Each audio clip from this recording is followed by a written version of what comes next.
Imagine a world bathed in twilight, long before written words, long before science, a world where humanity was young, and the earth itself was a living, breathing entity. In T's world, the ground would sometimes tremble, the air would fill with ash, and mountains would breathe fire. What must our earliest ancestors have thought when they witnessed the raw, untamed power of a volcanic eruption? They didn't have geologists or seismographs.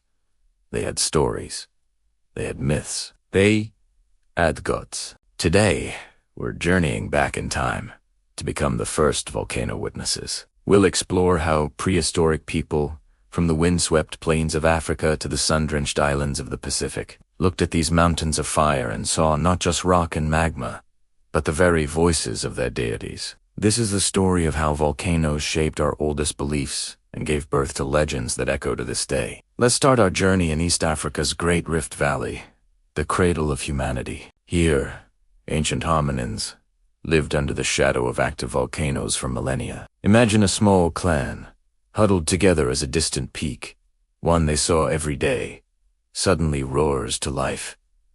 The sky darkens, raining down rock and ash. The night is illuminated not by the moon, but by rivers of incandescent lava. In their minds, this couldn't be a random event. It had to be a message. This was a world where survival depended on understanding the patterns of nature, the migration of herds, the changing of seasons. But an eruption was different. It was violent, unpredictable, and earth-shatteringly powerful. For a mind trying to make sense of its surroundings, the only explanation that fit the scale of the event was a supernatural one. The mountain wasn't just a mountain anymore. It was the home of a powerful spirit, a god. And that god was angry. These eruptions weren't just terrifying, they were transformative. The volcanic ash, rich in minerals, would eventually create incredibly fertile soil. Areas that were once scenes of devastation would later blossom with life, attracting game and allowing plants to flourish. Our ancestors would have observed this cycle of destruction and rebirth. The angry god who brought fire could also bring life. This duality became a cornerstone of their belief systems. The deity of the volcano was a being of immense power, capable of both wrath and generosity, a force to be respected, feared, and appeased. Archaeological evidence supports this. At sites like Olorgesailie in Kenya, we find hominin tools buried under thick layers of volcanic ash. For the people who lived there, these events were a recurring, dramatic part of their existence. It's easy to imagine them developing rituals, perhaps making offerings of food or precious items, in an attempt to pacify the fiery spirit within the mountain. "Please, great spirit of the mountain," they might have pleaded, "spare us your anger. Bless us with fertile land." These weren't just superstitions. They were their science, their way of negotiating with a world they were just beginning to understand. Now, let's travel across the oceans to the islands of the Pacific. For the Polynesians, who navigated the vast ocean using stars and currents, islands were sacred gifts from the sea, and many of these islands were born from underwater volcanoes. When they settled lands like Hawaii, they found themselves in a volcanic wonderland. Here, the gods weren't distant figures. They lived right there, in the fiery craters. The most famous of these is Pele, the Hawaiian goddess of volcanoes and fire. The stories of Pele are vivid and powerful. They describe her as a passionate, volatile, and creative force. When she is angered, the ground shakes, and lava flows, creating new land. When she is pleased, the land is calm and fertile. The oral traditions passed down through generations speak of her journeys from island to island, with each new crater she dug becoming a new home. For the Hawaiian people, the Kilauea volcano is not just a geological feature. It is the physical embodiment of Pele herself. The flowing lava is her hair, the steam her breath. This connection is incredibly profound. It transforms the landscape into a living, sacred text. Every lava field, every steam vent, tells a story about Pele's moods and actions. This belief system created a deep respect for the land. You don't just build a house anywhere. You consider where Pele might walk.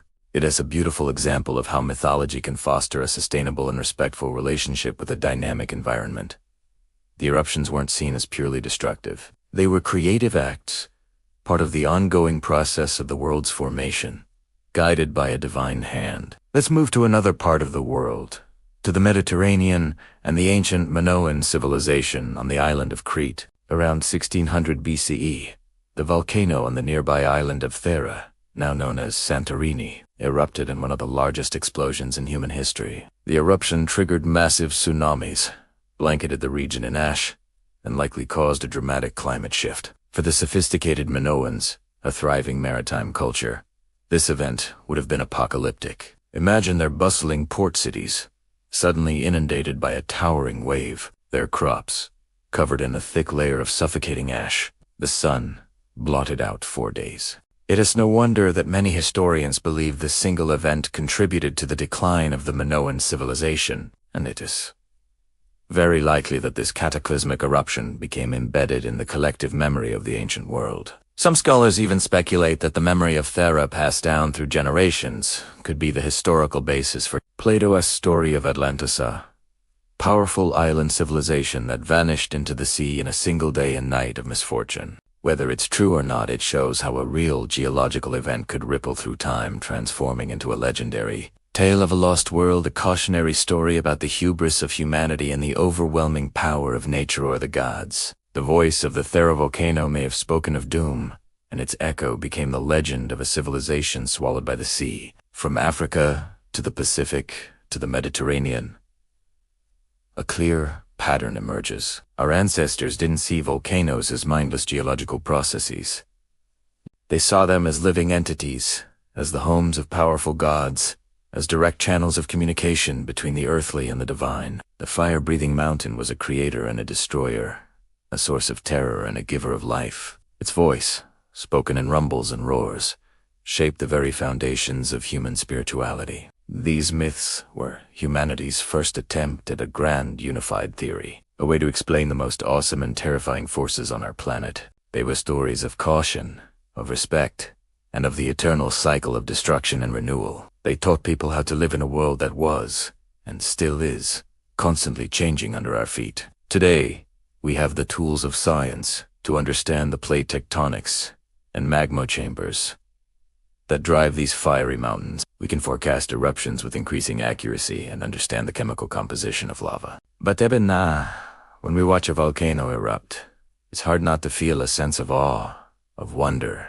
and even a little bit of fear. In that moment, we connect with our earliest ancestors standing on the plains of Africa, looking up at a mountain, speaking with a voice of fire, and trying to comprehend our place in a world so much more powerful than ourselves. The gods may have different names, no science, geology, physics, but the mountain's power to inspire remains the same. Thank you so much for joining me on this journey back in time. If you enjoyed exploring these ancient legends, please give this video a thumbs up and consider subscribing to the channel for more stories about our amazing world. Let me know in the comments which ancient volcanic myth fascinates you the most. Stay curious, and we'll see you in the next video.